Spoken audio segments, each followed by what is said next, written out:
2026 সালে ওমানের ভিসা এবং আউটপাস নিয়ে প্রবাসীদের জন্য বেশ কিছু গুরুত্বপূর্ণ খবর রয়েছে। বিশেষ করে ওমান সরকার তাদের শ্রম বাজার সংস্কারের অংশ হিসেবে কিছু নতুন নিয়ম ও সুযোগ সুবিধা চালু করেছে। আপনার তথ্যের ভিত্তিতে ওমানের বর্তমান জানুয়ারি 2026 খবরের সারসংক্ষেপ নিচে দেওয়া হলো। নতুন পেশাগত স্বীকৃতি ব্যবস্থা, প্রফেশনাল অ্যাক্রেডিটেশন।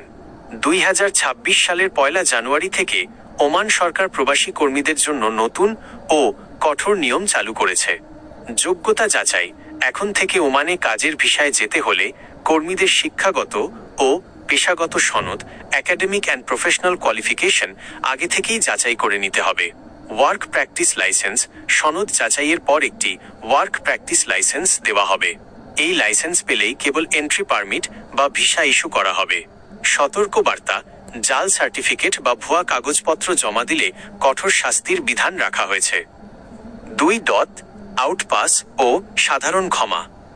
Amnesty, outpass. অবৈধভাবে থাকা প্রবাসীদের জন্য ওমান সরকার মাঝে মাঝেই আউটপাস সুবিধা দেয়, যাতে তারা কোনো জেল বা জরিমানা ছাড়াই দেশে ফিরতে পারেন। সুখবর, 2026 সালের শুরুতে যারা অবৈধভাবে আছেন তাদের বৈধ হওয়ার অথবা দেশে ফেরার প্রক্রিয়া সহজ করার বিষয়ে শ্রম মন্ত্রণালয় আলোচনা করছে। তবে মনে রাখবেন, আউটপাস নিয়ে একবার দেশে ফিরলে সাধারণত নির্দিষ্ট সময়ের জন্য, কখনো চিরস্থায়ী, ওমানে পুনরায় প্রবেশের ওপর নিষেধাজ্ঞা থাকে। 3. বাংলাদেশিদের জন্য ভিসা আপডেট। বাংলাদেশি কর্মীদের জন্য ওমান সরকার ইতিবাচক পদক্ষেপ নিচ্ছে। ভিসা যাচাই সেবা। বর্তমানে আমি প্রবাসী অ্যাপের মাধ্যমে বাংলাদেশিরা ঘরে বসেই তাদের ওমান ভিসার বৈধতা যাচাই করতে পারছেন।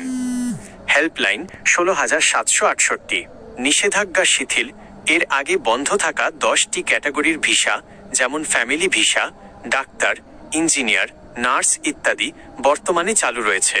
সাধারণ শ্রমিকদের ভিসাও ধীরে ধীরে চালুর প্রক্রিয়া চলছে। 4. শ্রম মন্ত্রণালয়ের নতুন ফি ও নিয়ম। ওমানাইজেশন। যেসব কোম্পানি ওমানি নাগরিকদের বেশি নিয়োগ দেবে তাদের জন্য প্রবাসী কর্মীদের ভিসা ফি 30% কমানোর সিদ্ধান্ত হয়েছে। জরিমানা। যারা সময়মতো আকামা বা লেবার কার্ড রিনিউ করবেন না তাদের জন্য মাসিক 10 রিয়াল জরিমানার বিধান রাখা হয়েছে।